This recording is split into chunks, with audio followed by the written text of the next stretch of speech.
Hi everyone, just before we start this episode, wanted to drop in that it's our 100th birthday.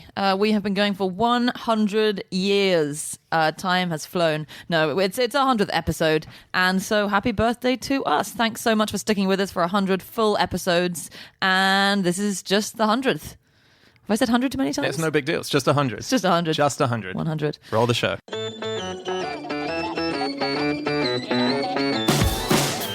Hello, and welcome to another episode of No Such Thing as a Fish, a weekly podcast coming to you from the QI offices in Covent Garden. My name is Dan Schreiber. I'm sitting here with Andy Murray, Anna Jasinski, James Harkin, and a special guest making his second appearance, his first being as a secret track on our vinyl. It's Stone Sour and Slipknot's frontman, Corey Taylor. And once again, we've gathered around the microphones with our 4 favorite facts from the last 7 days, and in no particular order, here we go. Starting with you, Corey. Oh, the honors, yes.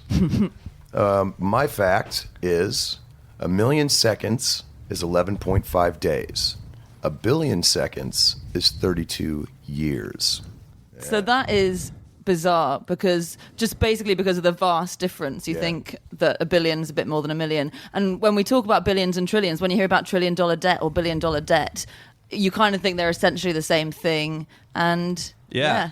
I know. So I only just found out there's no Zillion. I thought that was a thing. I'd always realize billion, zillion, not a thing at all. Well, it jumps to. I think there's one in between, but there's a Google and then there's a Googleplex. Oh, yeah. Is that right? Those are massive, yeah. Which are quite large. So a Google is one with 100 zeros, and a Googleplex is one with a Google zeros. Because you can't write out a Googleplex because there are more zeros than there are atoms in the universe. I think so, yeah. That's the problem. Yeah. That's the problem for me. Otherwise, we'd all be doing it. That's why we let the computers do it. I mean, come on.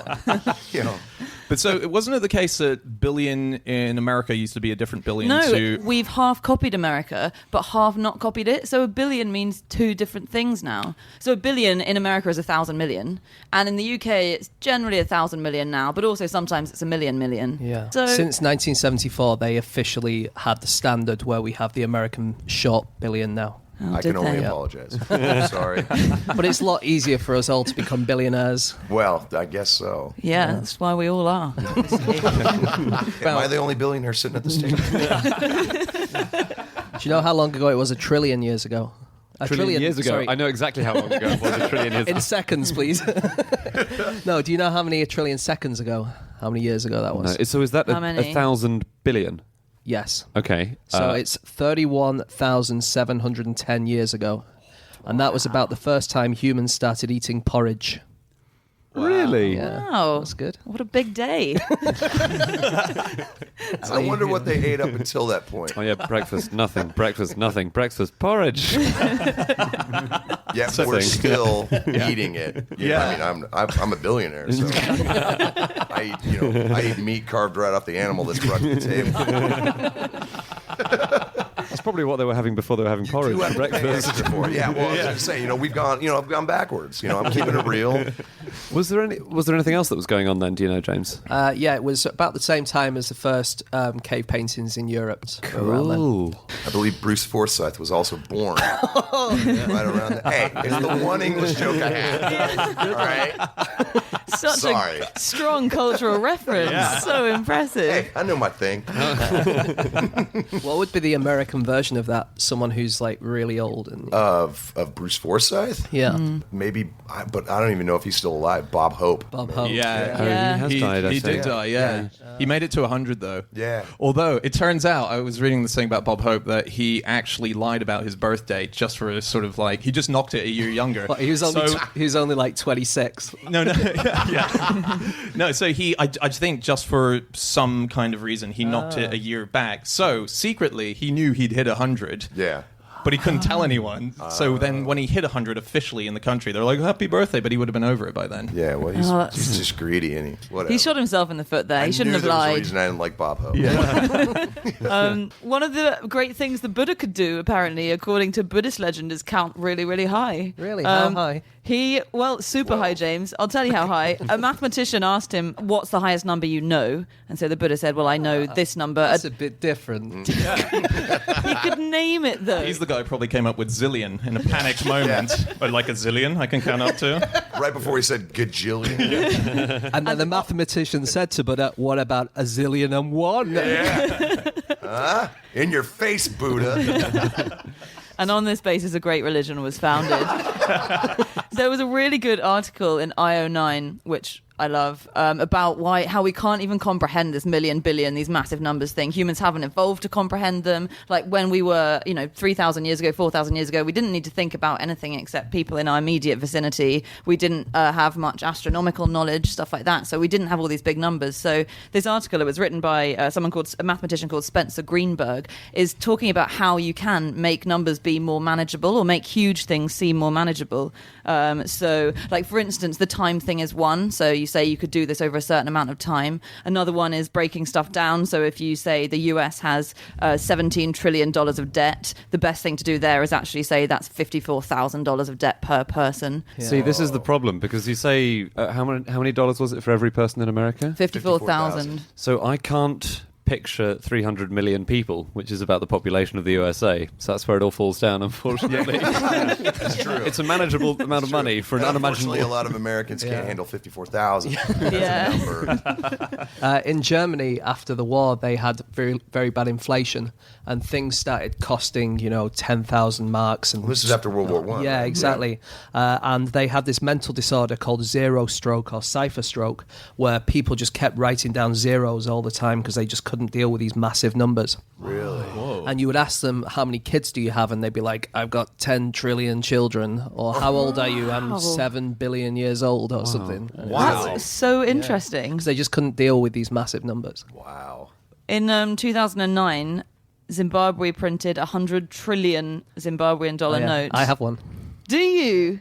And it's worth like something ridiculous, like £20 or something. I think I bought mine for about $5.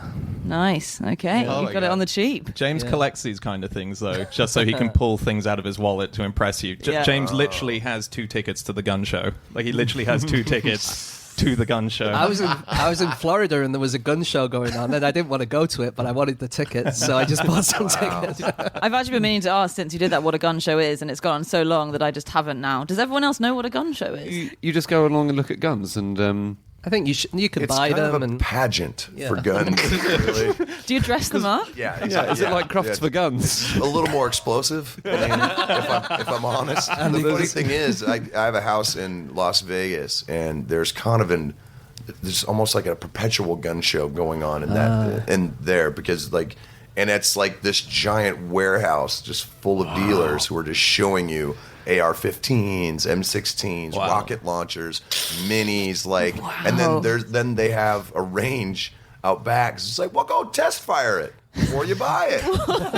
It's like a test drive for a car. But you go out back. All right, here we go, and then it's very loud around. I'd be so tense all the time. Funny thing is, they advertise it. They advertise for it at the airport. So you're on the moving walkway, and you're just driving, and there's this chick with a gun and a bikini, and you're like, hey, that's a place to go. I don't think they sell boots, but I'm sure they're working on it. Yeah. Las Vegas is very much the James's shirt of America. There's a permanent gun show going on at all times. Quite. Yeah. Yeah, 24/7. Lock it in. amazing. This is an amazing thing. I can't believe I didn't know about big numbers. Yeah. So there have been 2 attempts in human history to estimate the number of particles in the universe, I think, or 2 that have 2 big ones that we know about that have been written down. So one of them was by Archimedes. So this was over 2,000 years ago. And he was estimating the number of grains of sand in the universe, actually, but now we know how many particles in a grain of sand. Arthur Eddington, 2,000 years later, estimated the number of particles in the universe. They came to exactly the same number. No. Really? Isn't that completely insane? Now, was he just kind of copying off of Archimedes? Why have you Isn't that published weird? in ancient Greek, Mr. Eddington? It's like, well, never mind that. How pissed off would you be, though, when you realize you got the exact same number Right? as Archimedes. Oh, Like, it's like, you're kidding me. really? This was 5 years. I think you would add an extra couple to the end. It's like 10 to the power of 72 plus 7. So Yeah. it doesn't look like you copied him, right? Yeah. Well, there was a thing about Everest, because Yeah. they measured Mount Everest and they found it came to a really annoyingly round number. Is that right? Yeah. Do you remember this? So is it actually not the tallest mountain in the world? Is it? Yeah.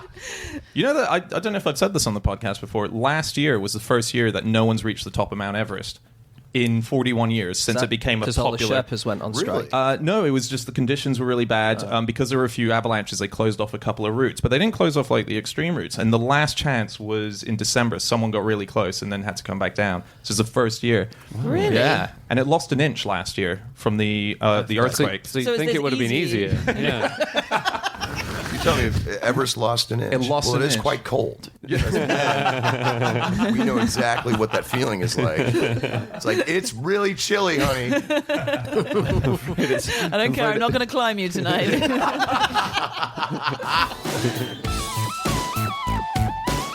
Okay, it's time for fact number 2, and that is Chazinski. Yeah, my fact is that Star Trek was almost not commissioned because the pilot was considered too erotic. Now, this fact entailed Googling the phrase Star Trek erotic, which is quite dangerous. I see you have a lot of paper there with you. So what's that? Well, Why so is this that? was a pilot called The Cage. That was the name of the episode. It was sent to NBC in 1964. And actually, I was very skeptical about how erotic it could really be because it's Star Trek, but it does sound quite raunchy. It was the idea of the show was that a planet let out a call for help to the guys on the spaceship, on the Star Trek spaceship, and I'm obviously showing how much I know about The Star Star Trek. Trek spaceship. Star Trek. That was the original plan for the name of the ship. Was the And yeah, so they went down to this planet, and actually it was a plant, and there was a beautiful alien on this planet who seduced the Star Trek spaceship crew members, and because she had to have sex with them in order to repopulate this planet because it was suffering from a population crisis. So it was about someone being planted to seduce Okay. Captain Okay. Kirk, who wasn't Captain Kirk at the time. But No, it was Captain Pike. it was Captain It was Pike. Captain Pike. Yeah. Didn't know Spock's- Pike was in the... Yeah, then well, Right. they brought it back because then they were able to use pieces of the original pilot in the episode. I can't remember the name of it, but it has to do with Spock is on trial. Captain Pike has been destroyed, and he's in this chair. And Captain Kirk is testifying on his behalf, and they keep cutting to footage of the original pilot. Cool. I was kind of a Trek. I wasn't a Trekkie, but I used to watch it all the time because it was on in repeats. So I watched it when I was a kid, and I was just fascinated by it. I was like, why does the future look so old? Yeah. I mean, there's that used future look, and then there's like, well, Christ, that's like from the 70s. I read that the original plan for Mr. Spock, or one of the original things for the design of the character, was that he was going to not eat anything, and that he would have a plate in the middle of his stomach, and energy which struck the plate would be his food. Yeah. So he'd just feed off the, if Sounds the great. cosmic radiation hits the So plate. he'd be like, Yeah. photosynthesizing. I suppose so. Essentially, yeah. Sounds great. Sounds like a good idea. It's James's dream. Yeah. You don't have to waste all this time having meals. Well, the other day, Right. Dan was saying to me the other day, it's so relentless having to eat all the time. Just 3 I meals a can't day. believe we don't talk about it more. It's bullshit. We're just... Again? I need to feed this thing again? I know. We Give have me a discussed break. this, and it's like my greatest joy, and I can't believe you want to take that away from us. I just love can't- eating. Yeah. I love it, but sometimes I'm just like, I just want a day off.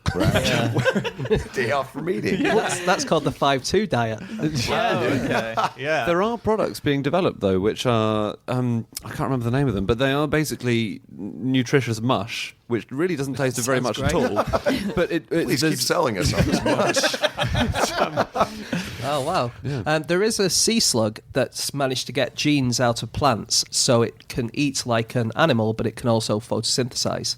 So I would like to get these plant genes into my body so I can sometimes photosynthesize as well. Wow. So while sunbathing, you're also eating. Yeah. Basically. Yeah, you get That is the dream, actually. Thinking about it now. That's not my dream. I hate to sunbathe. I love to eat. It sounds awful. My favorite thing I found out about Star Trek generally, so created by Gene Roddenberry, and there's a lot of rules. He wrote this kind of Bible for Star Trek of what would be if you made an episode. My favorite one is that he believed that there was no chest hair in the future. So, Captain Kirk, in all the shots where he's naked, they were shaving his chest because there is no chest hair in the future. He thought ahead. He thought evolutionary. Oh, so it's not a fashion thing. In the future, he's not shaving it every day. He just doesn't grow it. He thinks, much like the pinky toe, we would just phase that out. Because why not? Well, it makes sense. I mean, if you think about it, and I guess I'm the only one who can really recall it, but then when the one episode where everyone goes a little crazy and Sulu's running around with the sword, completely, he's got a bald chest. Right. Yeah. Spock, when he's fighting Kirk on the planet and they have to fight each other, bald chest. Or maybe Klingons just didn't have chest hair. I'm not sure. No, Vulcans. Yes, they're right. God, what the hell was I thinking? You know what? Not a real fan. I'm going to walk away from the table now. I'll come back in a second. Dan has just saved us a lot of posts. Never have So this. called QI. The worst was when we had Daniel Radcliffe on QI and he got the rules to Quidditch wrong. No. Oh my God, how many emails have we had about that? Well, maybe that's why Potter won so many matches. Yeah. Screw the rules. I'm a maverick. I'm ready.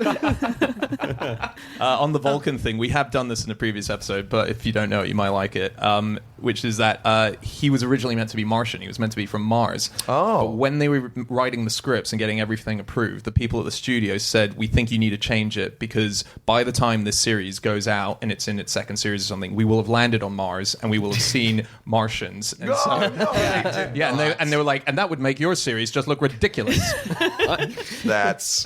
He also had red skin at first. He was supposed to have red skin, Spock, but then it was in black and white a lot of the time, and it turned out it looked like he just painted himself black, so he couldn't have red skin. Oh, really? But also on skin painting, in that pilot, the seductress, this woman who's supposed to seduce them all, is green, and so she had to be painted in thick green paint, and it's quite hard and time-consuming to do that, and so that it shows up properly on camera. They filmed a test thing to see how it would work on camera. They sent it away to be properly done. They got the video back and she looked normal skin color and they were like, oh my God, this hasn't worked. And so they went through it all again, made it a bit thicker, a bit brighter green, sent the film away to get the video converted, to get the video back, got it back again, and they were like, what is going on? She's still peach colored with a tiny bit of green tinge. And it turned out the color technicians, when they got the film, had gone, well, this is obviously an error. They didn't mean to something's gone wrong here. They were cranking the cup. So they stayed up all night every time trying to make her skin colored again. That's hilarious. James, didn't we do a thing about how early film stars, did they wear green makeup? It looked better on the black and white cameras. That's right. You know who did that? No. Max Factor. Really? That's where the did he? name Max Factor comes from. He was like the greatest, at the time, he was the greatest film makeup artist. And as they were starting to go from silent film to like the different different types of film and everything, it looked very oily, very much like they were just painted with a bunch of crap. Yeah, when they went to Technicolor. So he spent, I want to say 2 years developing what is now widely known as like the standard for film makeup. And that's why, after that he started his own cosmetics line, and that's where Max Factor comes from. That's awesome. That's very cool. T.S. Eliot used to paint his face a tiny bit green, and no one really knows why. So maybe he was just desperately hoping for a film deal all the time. Might have. When are they going to bring the wasteland to Hollywood? Now, talking about Star Trek, before we move on, a lot of people probably don't realize that one of the first interracial kisses on television was between Uhura and Kirk. Yeah. And at the time was very, very risque. Yeah. And they almost pulled it because the censors thought it would be too inflammatory. And honestly, they got a few letters, but other than that, Really? Oh, really? Yeah, because I don't know if this is why they were able to pull it off, but they were both under the spell of, I can't remember what the character's name was, but they were basically forced to do it, and that's how they were able to kind of get it through. But that was like the first interracial kiss on television. I read that Uhura was going to leave, but then Martin Luther King talked her out of it and said you're a trailblazing kind of African American woman who, like, no matter what you think is happening, children watching you are seeing a black woman in space, and at the time was so radical. Yeah. It's one of the things I give credit for Roddenberry. Like, he looked so fat. I mean, he was very misogynistic but he looked so far past color, religion, all He of did. that, you know? It was, and like that was the theme of a lot of Star Trek episodes, really, Yeah. wasn't it? It was Yeah. like this strange other alien, which Yeah. actually isn't that strange, which is Yeah. not. And it was Yeah. weird because like a lot of the characters were not white in the 60s Wait, when no. that was a radical thing Yeah. to do. Yeah, Mr. Sulu. You had Yeah. just even on Chekhov, the deck. who was Chekhov, Russian. Chekhov, Russian, yeah. At the time, right in the middle of the Cold War. Yeah. Yeah. Just one last thing on censors. Yeah. Because I was reading about the history of censorship on American TV. Oh, boy. So, in 1931, cows were not permitted in cartoons to have udders. They had to be pictured in a skirt. Yeah. In a skirt. This is 31. This is 31. Well, it happened again later because I found another source, a really good book called America's First Network TV Censor, which says that in 1958, cartoon cows were only permitted wearing skirts. Was there a specific length of skirt they were allowed to wear? Well, they weren't allowed to wear a miniskirt or anything like that. It had to be quite a floral, nice, loose, flowing number so you couldn't see their legs. And Yeah, that's where did they put it? I think this is why then they said cows had to stand upright because they at first had them on four 'Cause it legs looks- and they it had it looks halfway insane. down their torso Oh my and then God. it Yeah. touches the ground. It's that thing off the internet the other week about where do you put a dog's trousers? Like, do they go round all four legs or just the back two legs? Oh, yeah. Or what? If a dog wore trousers, If the that dog is- wore trousers. Well, it would wear two pairs of trousers, wouldn't it? Well, well, you should have told the internet 2 weeks ago because they were all arguing about it. That's amazing. Yeah. So then, even in 1940, there was a cow called Elsie, the Borden cow, who was a real cow appearing in a live-action film, and they said the udders should be suggested rather than shown. We'd rather see the bulge than the actual back. My country sometimes. It man, was I pretty, swear it's to pretty God. weird. Okay, it's time for fact number 3, and that is James. Okay, my fact this week is that the Swiss city of Lausanne has banned silent discos for being too loud. They're party animals in Switzerland. That's great, isn't it? What? Yeah. So why? They make a lot of noise apparently because while you've got the headphones on and you're listening to music and it's supposed to be silent, a lot of people are just singing along or kind of bouncing around or just I've witnessed shouting this at each other. firsthand, Have you? Really? by the way. Yeah, they at Download, they have a special tent specifically designed for silent disco. Okay. Now, I was wandering around the grounds one time trying to find one of the tents where my buddies were going to play. Yeah. Wandered into the silent disco tent and was assaulted by this. I mean, it's full contact. Like it's like people. I mean, they're saying like screaming, Really? stomping. It was much louder. And then you look around, it's like these people are having fits. Like, what is happening? I just backed out. I'm not turning my back on them. Screw that. I mean, they've got the lids on. You know, giving it large, and I was terrified. I never went back. So I think we're saying that Lausanne has done the right thing. They here by are banning it, on right? the right track. I like a silent disco. You can have the music nice and quiet, and you can wander out if you can turn it right down. I love it.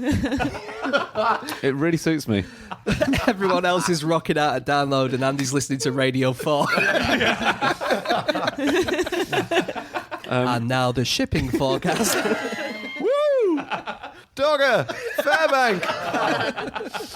So maybe we're saying this is a sensible thing. It by seems that Lausanne. way, yeah. I wasn't really au fait with the silent disco, but it seems that, yeah, they're Oh, right. they're really good. But the thing is, you get people, because often they have two DJs or even three playing different tunes. So people are dancing to different rhythms and different beats. So people, it's sort of, I think people care a bit less what they look like when they're dancing. You don't get as much kind of posy dancing. Yeah, because you could be saying, I'm totally in rhythm, by the way, to what I'm listening to. You just don't know that. It's not Yeah. obvious when you're not dancing in tune or singing in tune, I guess. A lot of them have their eyes closed. And they're constantly running into each other. It's very at different tempos. So it's like watching CCTV footage of like The Damned just outside the gates. You know, just getting ready. Do you know where silent disco comes from? No. Or when it comes from? So this is, the theory online is that it dates back to a 1969 Finnish sci-fi film called, I'm going to mispronounce it as well, Russian Aya.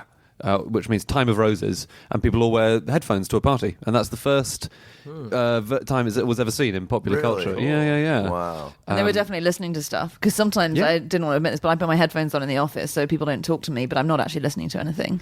Is that so? Yeah. Well, you've lost your advantage now. Were they haven't you? doing that? They were all just like, I'll go to the party, but I'm not speaking to anybody. Right. I'm Yeah. keeping my But headphones that's on all night. really interesting, because when was 1969? And it's Yeah. set in 2012. So when was the audio when were audio cassettes invented? 80s? Because what were they listening? Late 70s? Yeah, because was headphones even a concept of a thing you They just take held out up back a Oh, gramophone. yeah, absolutely. In America, the giant headphones have been around for quite a while. They kind of went hand in hand with the hi-fi system that were sold in like the early 60s. Okay. Yeah, the first ever jukebox was made by Edison, and he had some kind of music system, and there was like stethoscopes that would come down, and like 5 different people would kind of put the stethoscopes next to their ears and listen. So that's Wow. kind of headphones. Yeah. And they used to come with a towel that you could clean it before you would use it. That's fantastic. Just so you wouldn't catch ear diseases Ear off disease. people. Yes, yeah. Those famous ear diseases. There's a guy called George Foy who lived in New York where it's loud and he had some kids who were making noise, and he decided he would go on a quest to find the quietest place on the planet, and he's obsessed with finding quiet places. But he says, and he's been inside the anechoic chamber in Massachusetts. Minneapolis. In Minneapolis, and he's clarified that there is no such thing as silence, and he said he found it really annoying going inside this chamber, which didn't drive him mad like it drives other people mad. I have read that the longest anyone's ever spent in an anechoic chamber is 45 minutes. He beat that. Did he? Yeah, because he was fine with it. They actually had to kind of break the door down to get him out. Did they? He was just Was having a that- great time. What, do they not have a handle to the door? That's a design That was flaw. another real issue.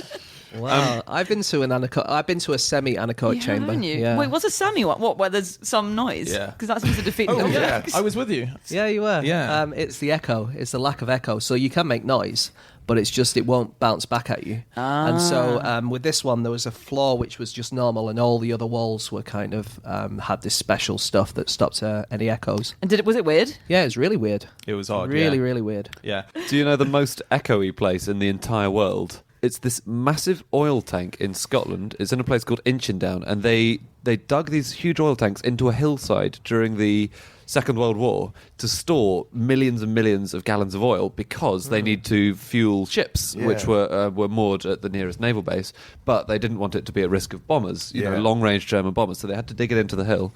The only way to get in is through one of these 4 tiny pipes. They're 46 centimetres across, so it's a squeeze.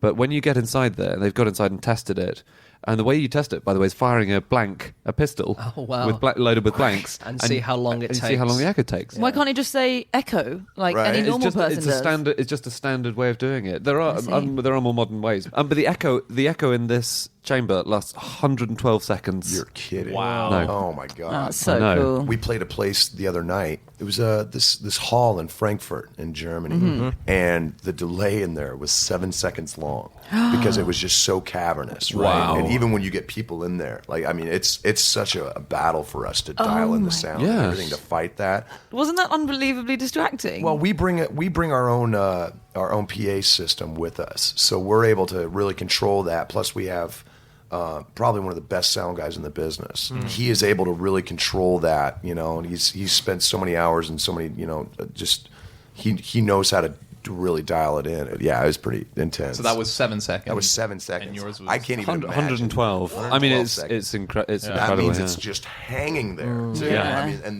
I mean, and something like that, the decay rate has to just be just sick because it's feeding itself, man. Yeah. Oh, Yeah. Yeah.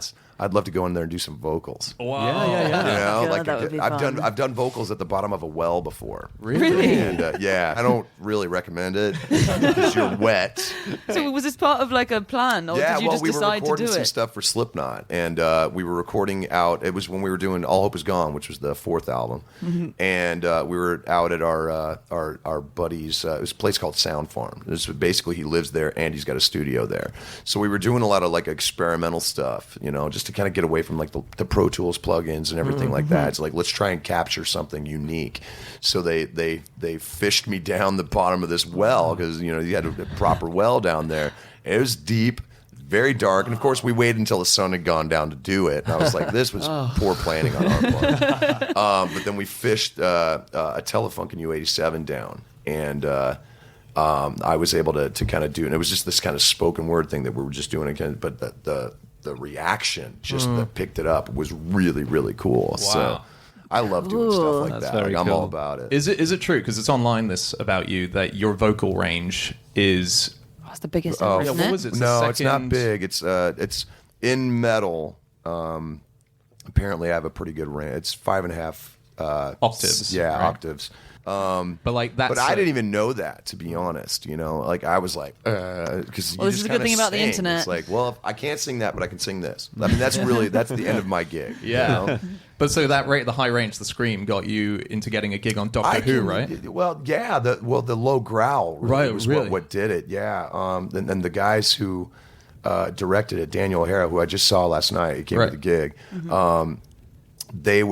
He and a couple of the producers, a lot of the people that were like huge Slipknot fans growing up, and I was like, yeah, all right. And they were like, they when we played in Cardiff last year, where they film, and they took us to the Doctor Who experience. So I'm just freaking out, you know, like we were there for hours, and they were like, we gotta go, we have a gig, and I'm like, but no, you know. They took us to BBC Cardiff or BBC Wales, excuse me. And they walked us through some of the sets and everything, and then they were like, "So we've got this idea," and I'm like, "Yeah." And it described the Fisher King, who's the alien who I provided the screen for, and then Peter, and I can't pronounce his last name, Serafinowicz. There it is. Yeah. Thank you for that, because I butcher it every time I try to say it. He did the spoken voice. And I did the growl, so it was kind of a cool mashup of A duet. Yeah, Duet. essentially. Yeah. Yeah. I mean, I let him take the lead. He's pretty good. Still. But yeah, so I screamed for about 45 minutes, and they were like, "We've got plenty." And that was it. And I went and did the gig. We actually only asked for 3 seconds, but thanks for You've quite overdid it. Anyone got anything else? an amusing noise complaint. Oh, yeah. I saw. So this is a big sign that somebody left outside someone else's house when that person had been keeping them up all night with their loud music and their partying. And the sign says, "To the people that kept us awake all night by singing on the balcony, 2:23 a.m. Pinball Wizard, 3 out of 10. Your performance of this would cause the band more shame than Pete Townshend's liberal attitude. 3:15 a.m. Walk This Way, the lowest point of the performance. I hate this song. 1 out of 10. But then 8:20 a.m. So, you know, this has gone on a while. Tiny Dancer, actually very good. 7 out of 10. I think they're a bad critic, because that's very good. 7 out of 10 is a little bit Bit harsh, isn't it? Yeah, that's harsh. All right, time for our final fact of the show, and that is Andrew Hunter Murray. My fact this week is that the giant squid's brain is wrapped around its throat, so if it eats anything too large, it risks brain injury. It feels like a design flaw, doesn't it? It does. So good. I know, but they've got to do a lot with a little space, because they've got this thing called the mantle, which is basically everything except the tentacles, and they have to fit a huge amount of stuff in there, and so they feed through this the hole in the middle of the mantle, and they have a beak, and they have all sorts of strange features, and so their brain is wrapped around their esophagus. Yeah, how stressful. Crazy. Yeah. Every meal. Every meal. That would put me off eating if I was going to be brain damaged You every just time have I to did. chew. You just have to chew. That's all it is. Yeah. And They it's are- one of very few things that we know about the giant squid, because we know so little. Yeah. We don't know how they hunt. We don't know how many species there are. They think there might be up to 8 different species of giant squid. So they've obviously got 8 tentacles, but then they've got 2 feeding tentacles as well. So the feeding tentacles can stretch out to 33 feet. That's what they found in so imagine you've seen like a squid ages away and you're like, I'm pretty safe here. It can just lob these 2 feeding arms and grab you and bring you back like a big Wow. tongue on a Yeah. lizard. But they won't be able 33. to swallow you, Dan. You're way bigger than that. I you're quite was big. in my head as I said that I was a fish. Yeah, I was picturing myself swimming along going, I'm safe here. Eating Although- Nemo. They are huge. They are the size of a bus, aren't they? They are enormous. Some of them are, yeah. Some of them are as long. So basically, the maximum length, including the tentacles, is 13 meters. Yeah. And half of them will be the feeding tentacles. But still, that's big. That's a cheat, though, I would say, because if you grew like an eyebrow hair really, really long, you could say, "Wow, I'm actually this length." But because those are just two little tentacle arms. You count your legs when you're talking about how tall you are. Well, no, but that's true. You count your arms, which are your feeding Yeah, but tentacles. if I'm talking about a bus, I'm not going to talk about a bus that has two extra poles hanging out the top and going, "Get on my massive." Which I bus thought have you you? were going to say, get on my massive pole. There was footage of that one kind of washing up next to a ship. I want to say it was fishing just off like maybe the Alaskan coast. But it was, quite big, and it was caught in one of the nets, and it took them forever To disentangle. Yeah, it was, but it was big. And this was a big ship, This is one of the crabbing ships, and Christ, it was half, like maybe 3/4 as long as the ship itself. Yeah. I was just like, oh God, no.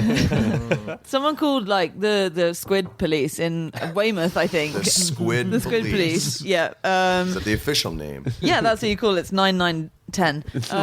9 tentacles. Oh, well done. Someone called the squid police, saying that a giant squid's washed up on a beach, and it turned out to be a minke whale, which is huge. So they look like whales when they're dumped on beaches. So these Yeah. huge formless lumps. Right. Yeah. And they have the biggest eyeballs in nature, don't they? Yeah. Gigantic eyeballs. Yeah. So all animals, I think, the eyes evolved one time, but I think the squid, the eyes evolved completely separately, even though they do exactly the same thing. So it's like eyeballs have evolved twice in two different types of animal. Really? I think that's right. Is that because of the depths that they have to Yeah, deal I with? think that's right. Probably. Yeah. I was looking into why they have these enormous eyes, and there's a really good paper from 2012 by a team led by Dan Eric Nilsson, just shout out to him, that is to help them spot sperm whales, who are their main predators. And they've got So he did a paper, and the question was, why do they have eyes? And the answer was, so they can see things. No, hang on. But why they're 3 times wider than almost any other animal, Right, apart okay. from colossal squid, which are the other kind. Anyway, yeah. never mind them. So sperm whales are the main things that hunt them, and 600 meters down, using an eye that size, you could spot 120 meters away a sperm whale. But sperm whales have got sonar, so they can identify a giant squid from a long way away. Wow. So it's really just to give them any kind of advantage and a head start in getting away. And lots of sperm whales, when they wash up or when they die, they've got scars all over them, which we think are from grappling with squid and their enormous is that tentacles. what it's from? I was wondering what that Yeah. was when I was looking at the pictures of those ones that washed up. They've got those scratches all down their backs. Yeah. Wow. And they think that about 3/4 of everything sperm whales eat is giant squid, from the number of squid beaks they find in the stomachs of the whales. So that it's a huge. They have these enormous battles underwater. That's There's amazing. probably one happening right now. Yeah, right at this moment. Let's go. You know Squid Ink? So it's Not just- personally, but we have mutual friends. Yeah, it's a metal band. You guys. Oh yeah, they're from Sheboygan, Wisconsin. Shout out, Squid Ink. Squid Ink. So they actually do 2 batches of squid ink that go out when they're using it as a defense system. So the first batch is kind of pure ink. It's very inky, and it's meant to create a blob so they can create a distraction. The second batch is a more mucusy little bit of ink, so it's mixed with mucus. And the idea is that when they spit this out, that they are creating a shape that looks exactly like them. So it's like a decoy. It's like this weird squid-looking decoy. So It's like a squid hologram. exactly, and Wow. they've got video observation of animals that were going after the squid, then going for this and being like, "Whoa, where's the squid?" And he's off. That's Wow. so Yeah, cool. isn't that nuts? I love that. Yeah. Yeah. That is rad. That's intelligent. yeah. Male squid have to be quite careful what they do with their sperm. Because the way they inseminate a lady squid is they deposit these sperm packets, these spermatophores, into a little pouch on her body. But she loves to eat them. That's really what she likes doing best, is to reach around with her tentacles, pick the sperm out and eat it. Right. So that's obviously a problem for the man because, or the male squid, because that means that he doesn't get his offspring out of her because she's just eaten his potential offspring. If I had a nickel.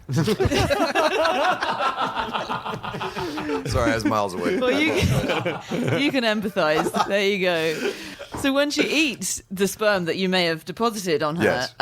it actually helps her to develop her unfertilized egg, and so helps out the next guy, his competitor that comes along. Wow. So You've got to really make sure that... So that's why sometimes when you deposit your sperm into a female's pouch, they try and get it really, really deeply in, because so that she can't actually reach around to it and get it out. Another species called the coastal squid, and it's usually the bigger males that are successful with the females, but there are also sneaky males or sneaker males, and they're much smaller. But what they do is when the female is about to lay her egg, she lays it out of her front, and they deposit sperm on her face, and then when the egg comes out, then it kind of collects their sperm, and their sperm's much bigger than the other males. I'm not sure we can safely say anything about that. Yeah. I'm back here just biting my tongue. Corey's like, those nickels are really piling up Oh, my today. God. Giant squid have penises, but other squid don't. Do you think they ever trick people by saying I have a giant squid penis, and then it's unclear which bit the giant is referring to? I like to think they do. I hope they do. Yeah.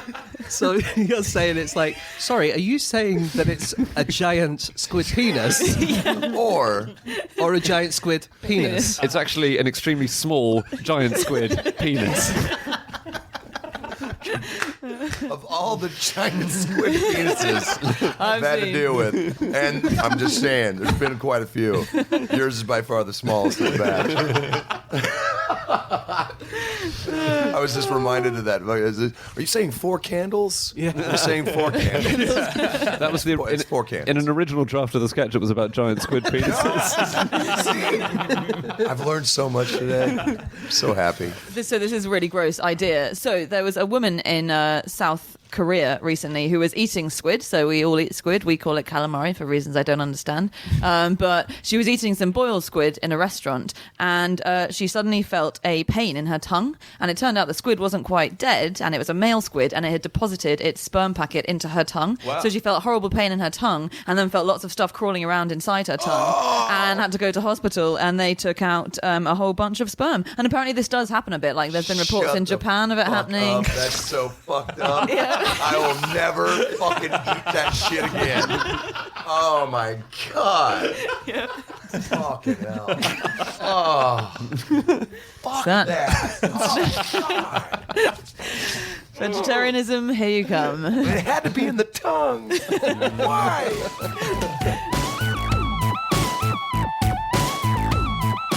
Okay, that's it. That's all of our facts. Thanks so much for listening. If you want to get in contact with any of us about the things we've said over the course of this podcast, we can be found on Twitter. I'm on @Schreiberland. James. At egg-shaped. Andy. At Andrew Hunter M. Corey. At Corey Taylor Rock. And Chazinski. You can email podcast@qi.com. Yep, that's right. Or you can go to @QI Podcast. That's the group Twitter handle. Or go to nosuchthingasafish.com. That's our website. We got all our previous episodes up there. Thanks so much for listening. We'll see you guys again next week. Goodbye.